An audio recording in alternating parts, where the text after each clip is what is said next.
আমরা জানি 1447 হিজরি সনের মুহররম মাসের আজ 8 তারিখ। আল্লাহ রাব্বুল আলামিনের কাছে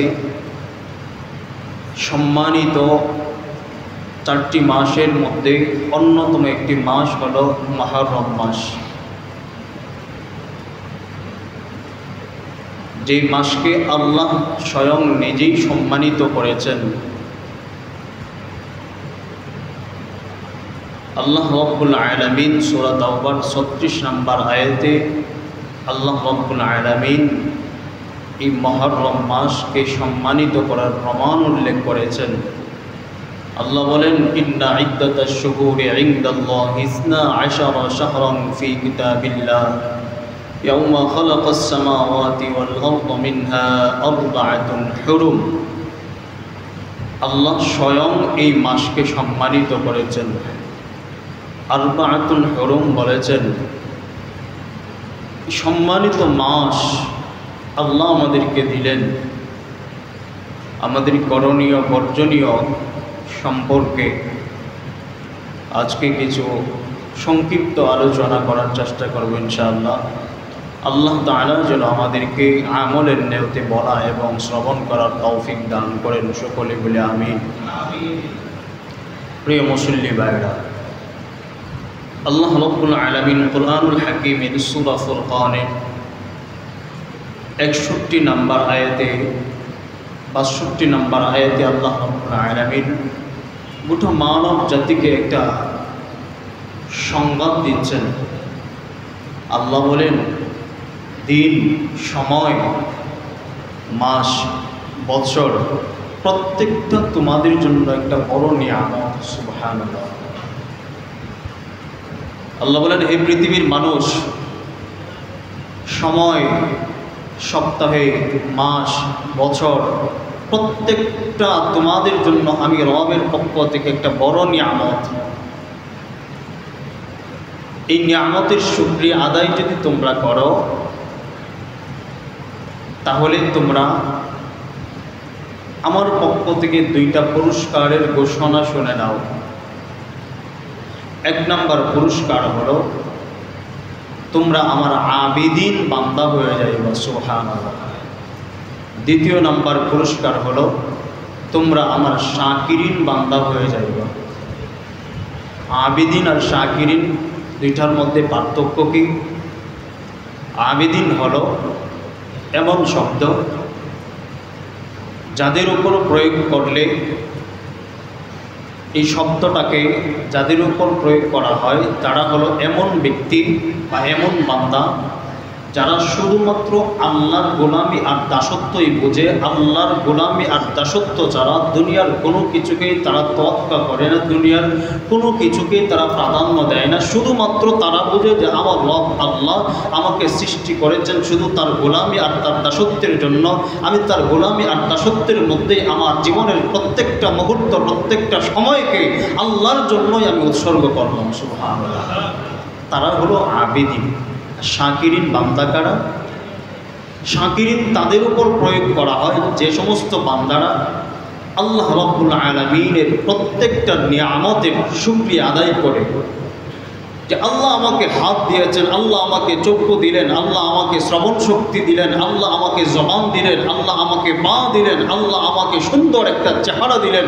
প্রত্যেকটা নিয়ামতের শুকরিয়া আদায় যারা করেন তারাই হয়ে যায় শাকিরিন বান্দা। আর আল্লাহ বলেন, যারা আবেদিন এবং শাকিরিন বান্দা হয়ে যাবে আমি আল্লাহ তাদেরকে ভালোবাসার ঘোষণা করলাম। সুবহানাল্লাহ। তাহলে আমরা আবেদিন আর শাকিরিন বান্দা হতে চাই ইনশাআল্লাহ। আমাদের করণীয় কি?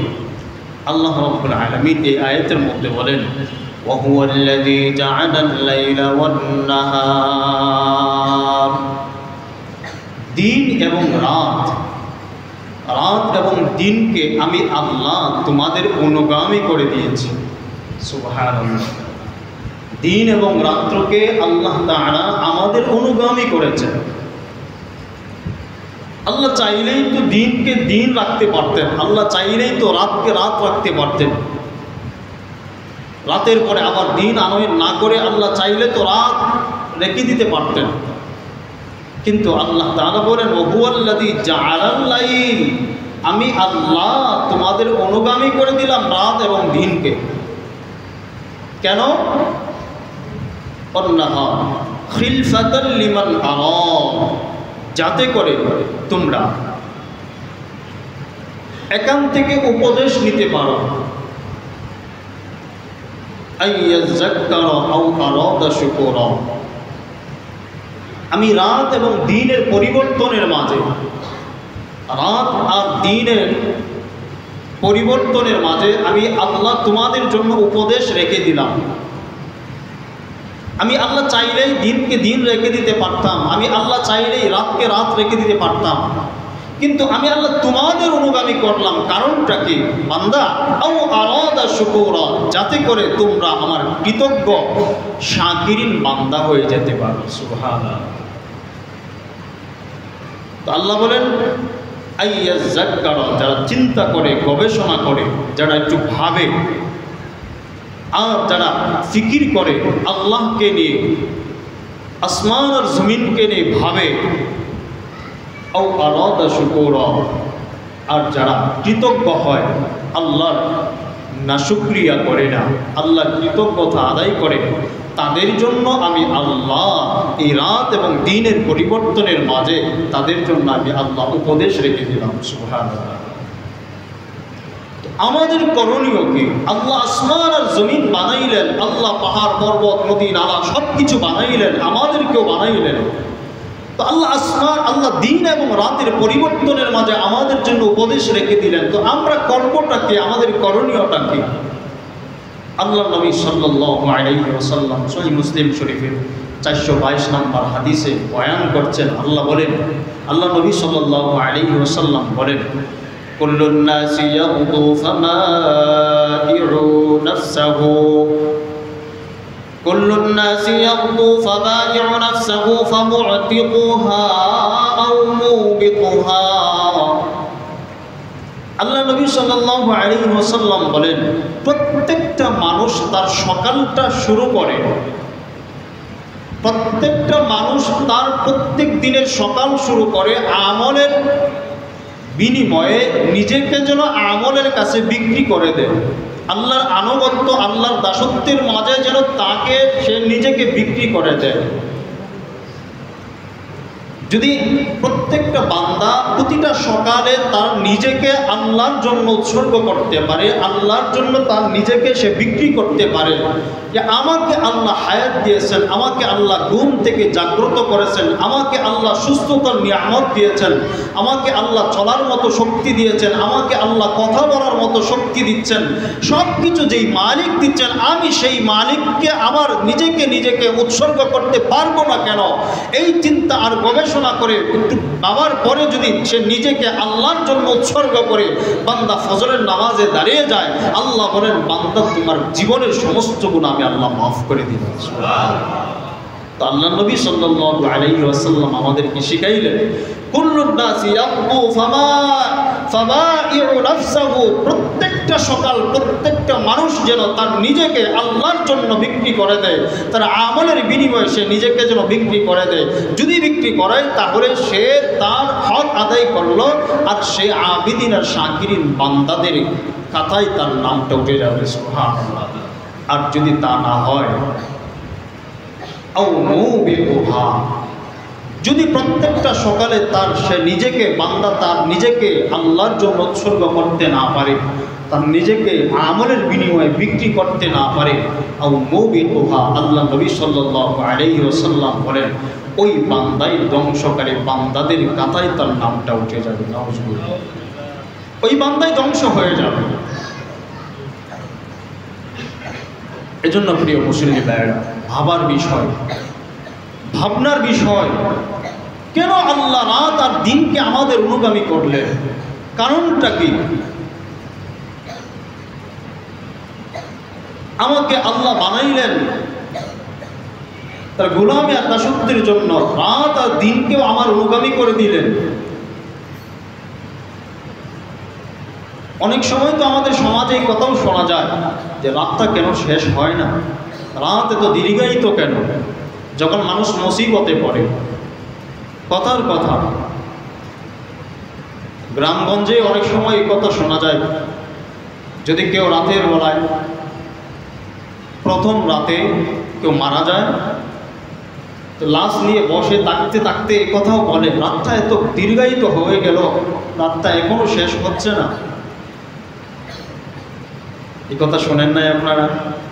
যখন মানুষ মুসিবতে পড়ে, কথার কথা হঠাৎ করে অসুস্থ হয়ে গেল একজন, তো রাতের বেলা ডাক্তারের কাছে নিয়ে যাওয়ার মতো পরিবেশ নাই, সুযোগ নাই, তো সে মনে মনে ভাবে রাতটা কখন শেষ হবে, কখন শেষ হবে, শেষ হচ্ছে না কেন? মনে হয় যেন রাত অন্য দিনের তুলনায় আজকের রাতটা আরো দীর্ঘায়িত হয়ে গেছে। এটা হয় না অনেক সময়? হয়। আল্লাহ বলেন, বান্দারে জাআলাল্লাইল, আমি আল্লাহ তোমাদের জন্য রাত আর দিনকে যে অনুগামী করলাম, রাতের পর দিন আসছে, দিনের পর রাত আসছে, এই যে একটা নিয়ামত আমি আল্লাহ দিলাম, একটু ভাবো, একটু চিন্তা করো। তুমি যদি তোমার জীবনের রাত যদি শেষ না হয়, তোমাকে আমি আল্লাহ যদি ঘুমের ঘরে আজরাইল পাঠাইয়া তোমার জান কবজ করে আমার কাছে নিয়ে আসি, তোমার তো রাত আর শেষ হবে না। দিনের বেলায় যদি আমি আল্লাহ আজরাইল পাঠায় তোমার জান কবজ করে নিয়ে আসি, তাহলে দিন তো তোমারই শেষ হবে না, তোমার দিন তো দীর্ঘায়িত হয়ে যাবে, তোমার এই দিন আর কখনো শেষ হবে না। তো বান্দা একটু ভাবো, একটু চিন্তা করো, আও আরাদা আই ইয়াযাক্কারা, একটু চিন্তা করো, একটু গবেষণা করো, একটু ভাবো কি করবা, কেন পাঠাইলাম, কি করলাম, তোমার হায়াত কিভাবে কাটাচ্ছ, কোথায় সময় অতিবাহিত করছো, কোথায় সময় নষ্ট করছো। আল্লাহ বলেন, আও আরাদা শুকুরা, যদি তোমরা এই সময়ের গণনা হিসাব করে ভেবেচিন্তে তোমাদের সময়টাকে অতিবাহিত করো, তাহলে তুমি শাকিরিন বান্দা হয়ে যাইবা। আর নবীজি সাল্লাল্লাহু আলাইহি ওয়াসাল্লামের এই হাদিস থেকে আমরা যে কথাটা বুঝতে পারলাম, প্রত্যেকটা মানুষ প্রতিটা সকাল করবে আল্লাহর আনুগত্য আর দাসত্বের মাধ্যমে, আল্লাহর গোলামির মাধ্যমে। যদি গোলামির মাধ্যমে না হয়, ওই বান্দাই ধ্বংসপ্রাপ্ত বান্দাদের অন্তর্ভুক্ত হয়ে যাবে, নাউজুবিল্লাহ। তা আমরা চাই আমাদের প্রত্যেকটা সকাল যেন আল্লাহর আনুগত্য দাসত্বের মাধ্যমে হয়। আমাদের তো একটু চিন্তা করাও দরকার যে আমরা যে রাতে ঘুমালাম, রাতে ঘুমের পরে সকালটা যদি আর না হয়, ঘুমের ঘরে যদি মরে যায়, আমি ফজরের নামাজ জামাতে হাজির হইলাম না বা ফজর পড়লাম না, আমি ঘুমিয়ে গেলাম, সকাল আর আমার কখনো হলো না, আমার অবস্থাটা কেমন হবে? আমার জীবনের শেষ মুহূর্তে যে নামাজ ফরজ ছিল আমার, সেই নামাজটা পর্যন্ত পড়তে পারলাম না।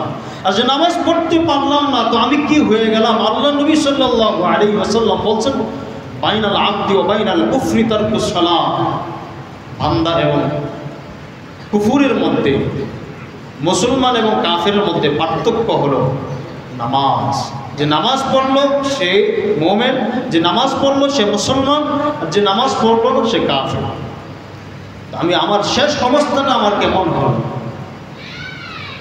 এই জন্য প্রিয় মুসল্লি ভাইরা, সময় গুরুত্বপূর্ণ একটা নিয়ামত আল্লাহ তাআলার পক্ষ থেকে। মুহররম মাস চলছে, আজ মুহররম মাসের 8 তারিখ। আমরা সময়কে গুরুত্ব দিই, মুহররম মাস আল্লাহ পাকের সম্মানিত মাস। এই সম্মানিত মাসকে আমরা গুরুত্ব দিই, ইবাদতের মাধ্যমে আমাদের সময়কে অতিবাহিত করবো ইনশাআল্লাহ, ইনশাআল্লাহ। তো আসুন আমরা এই আশুরার ফজিলত, গুরুত্ব, তাৎপর্য সম্পর্কে কিছু কথা কোরআন সুন্নাহ ভিত্তিক, কোরআন এবং সুন্নাহর আলোকে আমরা কিছু কথা জেনে নিই। আশুরা সামনের একদিন পরেই আশুরার দিন। তো আশুরার রোজা অনেক ফজিলত ফাজাইল রয়েছে। তো আশুরার রোজার তাৎপর্য কি? সহিহ বুখারী শরীফের 2004 নম্বর হাদিস, হযরত আব্দুল্লাহ ইবনে আব্বাস রাদিয়াল্লাহু তাআলা আনহুর বর্ণনা। তিনি বলেন, আন ইবনে আব্বাস রাদিয়াল্লাহু তাআলা আনহুমা قال قدم النبي صلى الله عليه وسلم المدينة فرأى اليهود تصوم يوم عاشوراء فقال ما هذا؟ قالوا هذا يوم صالح هذا يوم نجى الله بني إسرائيل من عدوهم فصامه موسى قال فأنا أحق بموسى منكم فصامه وأمر بصيامه আল্লাহ নবী সাল্লাল্লাহু আলাইহি ওয়াসাল্লাম যখন মদিনায় আগমন করলেন, আব্দুল্লাহ ইবনে আব্বাস রাদিয়াল্লাহু তাআলা আনহু বলেন, আল্লাহ নবী সাল্লাল্লাহু আলাইহি ওয়াসাল্লাম মদিনায় আগমন করে দেখলেন তারা আশুরার দিনে সিয়াম পালন করে। তাসুমু ইয়াউমি আশুরা, আশুরার দিনে সিয়াম পালন করে, অর্থাৎ মুহররমের 10 তারিখে তারা সিয়াম পালন করে। ফাকালা মা হাযা, আল্লাহ নবী সাল্লাল্লাহু আলাইহি ওয়াসাল্লাম বললেন, এই যে তোমরা সিয়াম পালন করো, এটা কেন করো? এই দিনটাকে কেন তোমরা এত গুরুত্ব দিয়ে সিয়াম পালন করো? তো ইহুদিরা বলল, ক্বালু হাযা ইয়াউমুন সালিহুন, এটা হলো এমন একটা নেক দিন বা সৎ দিন, যেই দিনে বনি ইসরাঈলদেরকে আল্লাহ তাআলা তাদের তওবা কবুল করে এবং মূসা আলাইহিস সালামকে ফেরাউনের কাছ থেকে আল্লাহ তাআলা মুক্তি দিয়েছিলেন। এই মুক্তির দিনটাকে আমরা স্মরণ রাখার জন্য সিয়াম পালন করি। আল্লাহ নবী সাল্লাল্লাহু আলাইহি ওয়াসাল্লাম বলেন, হাযা ইয়াউমুন নাজ্জাল্লাহু বানি ইসরাঈলা মিন আদুওয়িহিম ফাসামাহু মূসা। তো নবীজি বলেন, তোমরা তো মূসার এই দিনটাকে স্মরণীয় করে রাখার জন্য সিয়াম পালন করো। তো শোনো, ফাকালা ফাআনা আহাক্কু বিমূসা মিনকুম, আমি তো আমার মূসা আমার ভাইয়ের তোমাদের চাইতেও আরো নিকটবর্তী, এবং আমি তো সিয়াম পালন করার জন্য মূসা আলাইহিস সালামের এই দিনকে স্মরণীয় করে রাখার জন্য আমি তো তোমাদের চাইতেও আরো বেশি হকদার আমার, আমি তো সিয়াম পালন করব। আল্লাহ নবী সাল্লাল্লাহু আলাইহি ওয়াসাল্লাম ফাসামাহু, সিয়াম পালন করলেন, ওয়া আমারা বিসিয়ামাহু, এবং আব্দুল্লাহ ইবনে আব্বাস রাদিয়াল্লাহু তাআলা আনহু বলেন, আমাদেরকে আল্লাহ নবী সাল্লাল্লাহু আলাইহি ওয়াসাল্লাম সিয়াম পালন করার জন্য আশুরার দিনে আদেশ করলেন, আমরাও সিয়াম পালন করলাম। সুবহানাল্লাহ। আশুরার দিনের তাৎপর্য এই হাদিস থেকে আমরা বুঝতে পারি যে আল্লাহ নবী সাল্লাল্লাহু আলাইহি ওয়াসাল্লাম বলতেছেন, তোমরা যদি মূসার এই দিনটাকে স্মরণীয় করে রাখার জন্য সিয়াম পালন করতে পারো, তাহলে আমি তো মূসার আরো অধিক হকদার, মূসার অধিক কাছে আমার ভাই মূসা, তো আমি তার দিনটাকে স্মরণীয় করে রাখবো না? আল্লাহ নবী সাল্লাল্লাহু আলাইহি ওয়াসাল্লাম নিজে সিয়াম পালন করলেন এবং সাহাবায়ে কিরামদেরকে আদেশ করলেন, তোমরাও সিয়াম পালন করো, তারাও সিয়াম পালন করেছে। তো আশুরার দিনের রোজার তাৎপর্য আমরা জানলাম, আশুরার রোজার গুরুত্ব। আল্লাহ নবী সাল্লাল্লাহু আলাইহি ওয়াসাল্লাম 4টা আমল জীবনে কোনোদিন ছাড়েন নাই। কয়টা আমল? 4টা আমল। কয়টা আমল? 4টা আমল। আল্লাহ নবী সাল্লাল্লাহু আলাইহি ওয়াসাল্লামের জীবদ্দশায় কোনোদিন 4টা আমল ছাড়েন নাই। তো 4টা আমল বলার আগে আমরা একটু নিয়ত করতে পারি না ইনশাআল্লাহ? আমরাও 4টা আমল ছাড়বো না ইনশাআল্লাহ। আল্লাহ আমাদের কবুল করুন, সকলে বলে আমিন। আম্মাজান হযরতে হাফসা রাদিয়াল্লাহু তাআলা আনহার বর্ণনা, সহিহ নাসাই শরীফের 2416 নম্বর হাদিস।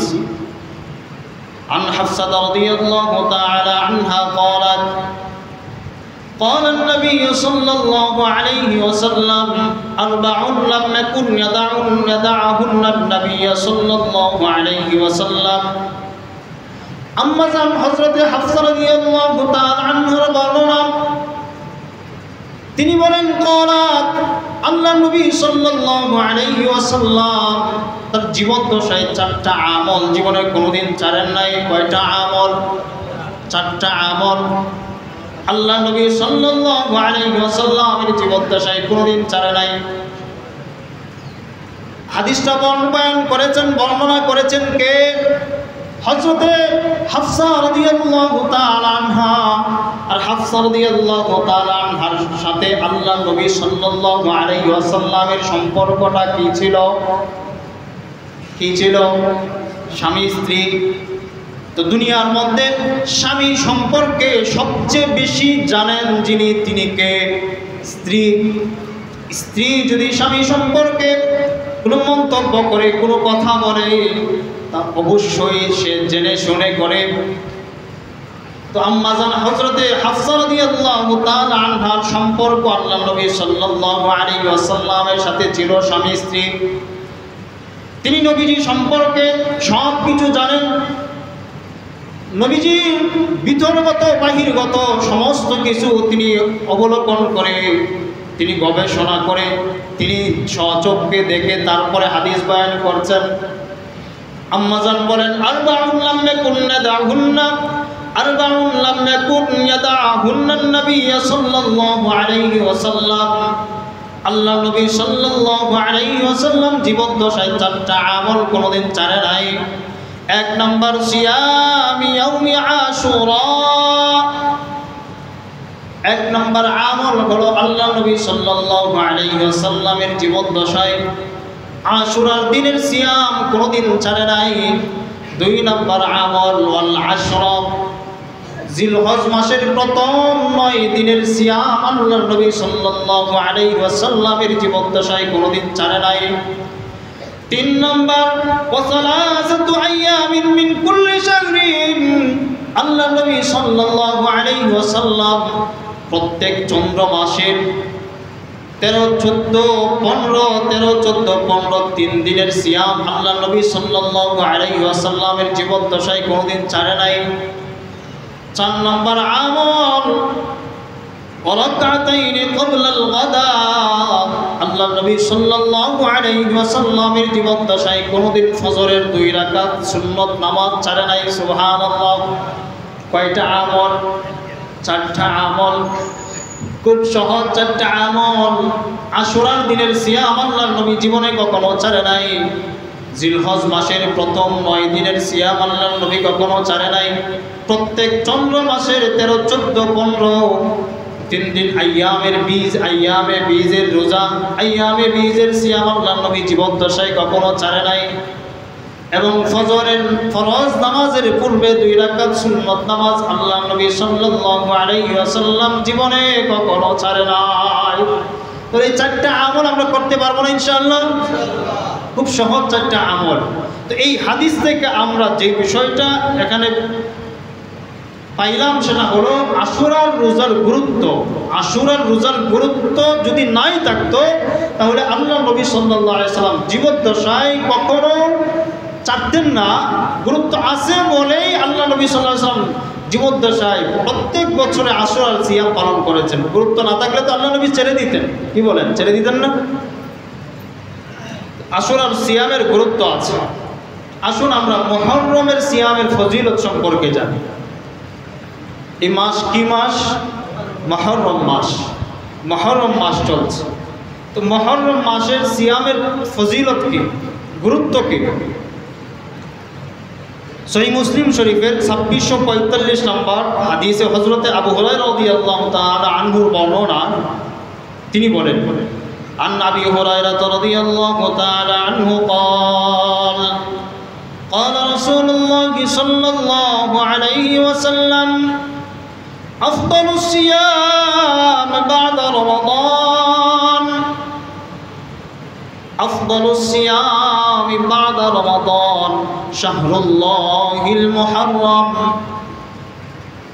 হযরত আবু হুরায়রা রাদিয়াল্লাহু তাআলা আনহু বলেন, আল্লাহ নবী সাল্লাল্লাহু আলাইহি ওয়াসাল্লাম বলেছেন, রমাদানের সিয়ামের পরে সবচেয়ে ফজিলতপূর্ণ সিয়াম, সবচেয়ে গুরুত্বপূর্ণ সিয়াম, সবচেয়ে ফজিলতপূর্ণ সিয়াম হলো শাহরুল্লাহিল মুহররম, আল্লাহর মাস মুহররম মাসের সিয়াম। সুবহানাল্লাহ। তাহলে রমজান তো গুরুত্ব আলাদা, রমজানের ফজিলত আলাদা। রমজানের পরে সবচেয়ে গুরুত্বপূর্ণ এবং সবচেয়ে ফজিলতপূর্ণ সিয়ামের মাস হলো মুহররম মাস, শাহরুল্লাহিল মুহররম। এই জন্য মুহররম মাসকে বলা হয় আল্লাহর মাস। মুহররম মাস কার মাস? আল্লাহর মাস, শাহরুল্লাহিল মুহাররম। এই মাস রমাদানের পরে সবচাইতে ফজিলতপূর্ণ এবং গুরুত্বপূর্ণ সিয়ামের মাস। পুরো মাস জুড়ে বান্দা তার ইবাদত বন্দেগীর মাধ্যমে পুরো মাস কাটাবে এবং সিয়ামের মাধ্যমে তার জীবনকে অতিবাহিত করবে। আল্লাহ নবী সাল্লাল্লাহু আলাইহি ওয়াসাল্লাম এরপরে বলেন, ওয়াফদালুস সালাতি বা'দাল ফরিদা সালাতুল লাইল। এরপরে আল্লাহ নবী সাল্লাল্লাহু আলাইহি ওয়াসাল্লাম বলেন, ফরজ সিয়াম, ফরজ সালাতের পরে, ফরজ নামাজের পরে সবচাইতে ফজিলতপূর্ণ নামাজ হলো, সবচাইতে গুরুত্বপূর্ণ নামাজ হলো সালাতুল লাইল, তাহাজ্জুদের নামাজ। কোন নামাজ? তাহাজ্জুদের নামাজ। আজ আমরা তাহাজ্জুদ পড়েই না, তাহাজ্জুদের অভ্যাস এখনো তৈরি করতে পারি নাই। ফরজ নামাজের পরে সবচেয়ে ফজিলতপূর্ণ নামাজ হলো তাহাজ্জুদের নামাজ। তো এই হাদিস থেকেও আমরা মুহররম মাসের রোজার ফজিলত সম্পর্কে, রোজার গুরুত্ব সম্পর্কে বুঝতে পারলাম যে আল্লাহ নবী সাল্লাল্লাহু আলাইহি ওয়াসাল্লাম বলেন রমাদান হলো সবচেয়ে ফজিলতপূর্ণ সিয়ামের মাস, আর রমাদানের পরে বাকি 11 মাসের মধ্যে সবচেয়ে ফজিলতপূর্ণ সিয়ামের মাস হলো কোন মাস? মুহররমের মাস। মুহররম মাস জুড়ে সারা মাস বান্দা রোজা রাখবে, সিয়াম পালন করবে, গুরুত্বপূর্ণ সওয়াব অর্জন করবে। আল্লাহ তাআলার কাছ থেকে, জাহান্নাম থেকে তার নাম কেটে জান্নাতি মানুষে সে রূপান্তরিত হয়ে যাবে। সুবহানাল্লাহ।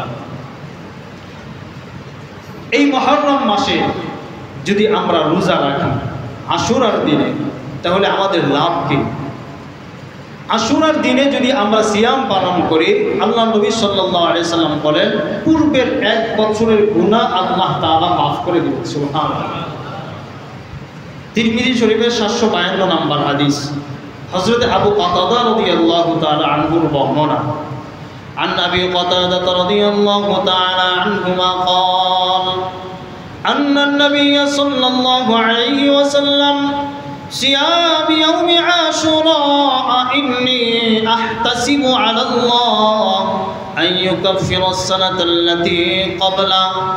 হযরত আবু কাতাদা রাদিয়াল্লাহু তাআলা আনহু বর্ণনা, তিনি বলেন আল্লাহ নবী সাল্লাল্লাহু আলাইহি ওয়াসাল্লাম বলেছেন, যে ব্যক্তি আশুরার দিনে সিয়াম পালন করবে, আমি নবী আসার আগে আল্লাহ তাআলা তার পূর্বের 1 বছরের গুনাহ মাফ করে দিবে। সুবহানাল্লাহ। তাহলে আশুরার দিনে সিয়াম যদি আমরা পালন করি, যদি রোজা রাখি, তাহলে আমাদের পূর্বের 1 বছরের গুনাহ আল্লাহ তাআলা মাফ করে দিবেন ইনশাআল্লাহ। রাখবো না ইনশাআল্লাহ? আল্লাহ আমাদের সকলকে আমল করার তৌফিক দান করুন, সকলে বলে আমিন। প্রিয় মুসলিম ভাইরা, সিয়াম পালন করার জন্য আমাদের করণীয় কি?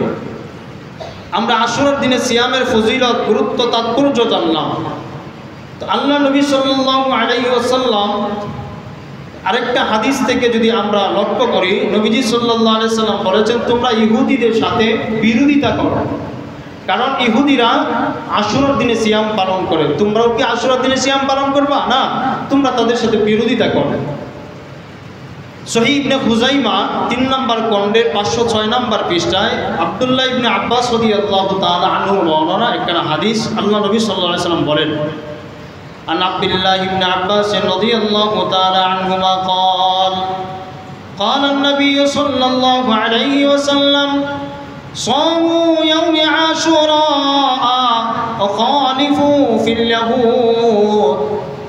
আল্লাহ নবী সাল্লাল্লাহু আলাইহি ওয়াসাল্লাম বলেন, তোমরা আশুরার দিনে সিয়াম পালন করো, ওয়াখালিফুল ইয়াহুদ, এবং ইহুদিদের সাথে তোমরা বিরোধিতা করো। কিভাবে বিরোধিতা করবা? সাওমু ক্বাবলাহু ইয়াওমান আও বা'দাহু ইয়াওমান। ইহুদিরা আশুরার দিনে সিয়াম পালন করে, মুহররমের 10 তারিখে সিয়াম পালন করে। সুমু ক্বাবলাহু ইয়াওমান আও বা'দাহু ইয়াওমান, তোমরা তাদের বিরোধিতা করো এমনভাবে তোমরা তাদের একদিন আগে সিয়াম পালন করো অথবা একদিন পরে সিয়াম পালন করো। 9 তারিখের সিয়াম পালন করো, 10 তারিখের সিয়াম পালন করো, অথবা 10, 11 তারিখের সিয়াম পালন করো। তোমরা সিয়াম পালন করবা 2টা। ইহুদিরা সিয়াম পালন করে কয়টা? 1টা। তারা শুধুমাত্র 10 তারিখের সিয়াম পালন করে। আল্লাহ নবী বলেন, সুমু ক্বাবলাহু ইয়াওমান তোমরা সিয়াম পালন করবা আশুরার দিনের, শুধুমাত্র আশুরার দিনে নয়, 10 তারিখের আগের তারিখে 9 তারিখেও সিয়াম পালন করো। 9 তারিখ অথবা 10 তারিখ, 9, 10 অথবা 10, 11 তারিখ সিয়াম পালন করে খালিফু ফিল ইয়াহুদ, ইহুদিদের সাথে বিরোধিতা করো। সুবহানাল্লাহ, কত সুন্দর চমৎকার করে আল্লাহ নবী আমাদেরকে বোঝায় গেলেন। তোমরা ইহুদিদের সাথে তোমাদের আমল মিলে যাবে, মিলে গেলে কি হবে, তারা বলা বলি করবে, তাদের গর্ব আর অহমিকা বেড়ে যাবে যে তারা মুসলমানরাও আমাদের সাথে আমল করে। হ্যাঁ, যদি যারা যাতে করে গর্ব আর অহংকারের সাথে এই কথা বলতে না পারে যে না, মুসলমানরা আমাদের সাথে বিরোধিতা করছে, আমরা শুধুমাত্র আশুরার দিনে সিয়াম পালন করছি, আর তারা 9 তারিখ 10 তারিখ, 9 তারিখেও সিয়াম পালন করছে, 10 তারিখেও সিয়াম পালন করছে, অথবা 10 তারিখ 11 তারিখ সিয়াম পালন করে তারা আমাদের সাথে বিরোধিতা করছে। তারা যদি অহমিকা আর গর্ব আর অহংকার করে এই কথা বলতে না পারে যে মুসলমানরা আমাদের সাথে সাদৃশ্যতা অবলম্বন করে তারাও আমাদের সাথে আমল করছে, আল্লাহ নবী সাল্লাল্লাহু আলাইহি ওয়াসাল্লাম এই জন্য বললেন, মুসলমান ইমানদার তোমরা 2টা সিয়াম পালন করবা। কয়টা সিয়াম? 2টা। যদি রোজা রাখো তাহলে কয়টা? 2টা, 9 তারিখ 10 তারিখ অথবা 10 তারিখ 11 তারিখ। তো আমরা বুঝতে পারলাম এই হাদিস থেকে যে ইহুদিদের সাথে বিরোধিতা করতে হবে। তো 9 তারিখ এবং 10 তারিখের মধ্যে, 10 এবং 11 তারিখের মধ্যে কোন 2 দিন সিয়াম পালন করা উত্তম, এটাও আল্লাহ নবী সাল্লাল্লাহু আলাইহি ওয়াসাল্লাম হাদিসের মধ্যে বয়ান করেছেন। আল্লাহ নবী সাল্লাল্লাহু আলাইহি ওয়াসাল্লাম বলেন, তিরমিজি শরীফের 755 নম্বর হাদিস, عن ابن عباس رضي الله تعالى عنهما قال أمر رسول الله صلى الله عليه وسلم بصوم عاشوراء। আল্লাহ নবী সাল্লাল্লাহু আলাইহি ওয়াসাল্লাম আব্দুল্লাহ ইবনে আব্বাস রাদিয়াল্লাহু তাআলা আনহু বলেন, আমাদেরকে আদেশ করলেন আশুরার দিনে সিয়াম পালন করার জন্য। ইয়াউমাল আশর, আশুরার দিনের পূর্বের দিনেও সিয়াম পালন করার জন্য আমাদেরকে আদেশ করলেন। সুবহানাল্লাহ। তো এই হাদিস থেকে বোঝা গেল 9 এবং 10 তারিখের সিয়াম পালন করাই উত্তম। 9 এবং 10 তারিখে সিয়াম পালন করা উত্তম, তবে 10 এবং 11 তারিখে রাখা যাবে।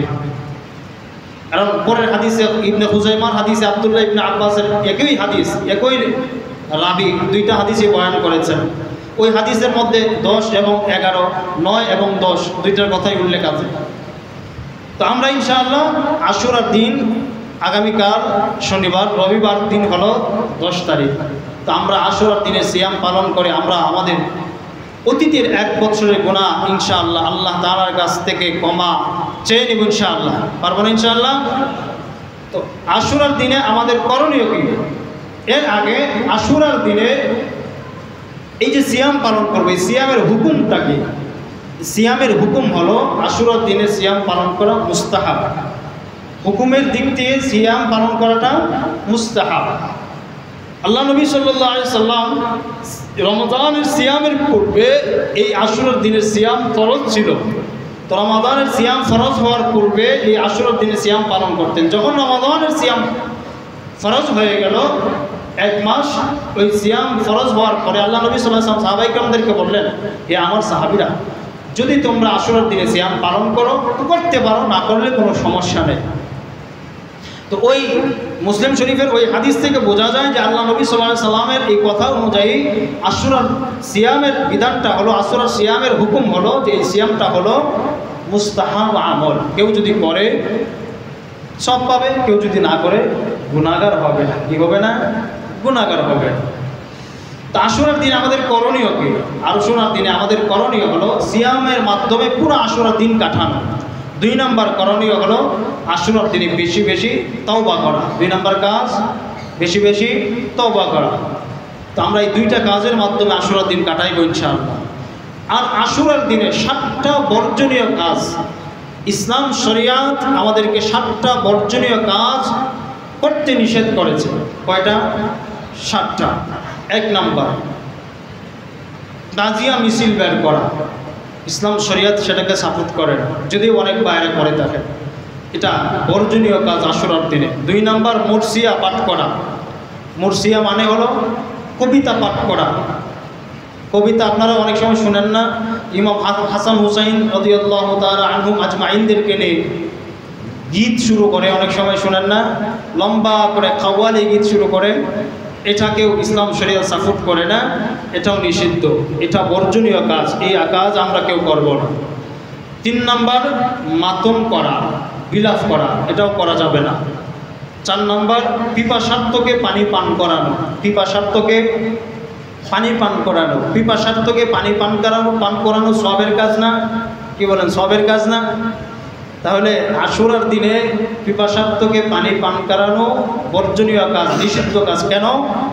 কারণ হলো কারবালার ময়দানের ইতিহাস আপনারা যারা শুনছেন বা পড়ছেন জানছেন, পানি পানি করে চিৎকার করতে করতে নাকি তারা দুনিয়া থেকে বিদায় নিয়েছিল। তো তারা সেটাকে স্মরণ করে রাখার জন্য এই আশুরার দিনে কল্যাণকর কাজ মনে করে শুধুমাত্র আশুরার দিনে তারা পিপাসার্থকে পানি পান করা। তো কেউ যদি আশুরার দিনকে কেন্দ্র করে পিপাসার্থকে পানি পান করায় যে কল্যাণকর মনে করে, তাহলে সে গুনাহগার হবে, এই কাজ করা যাবে না। এই জন্য এটা বর্জনীয়।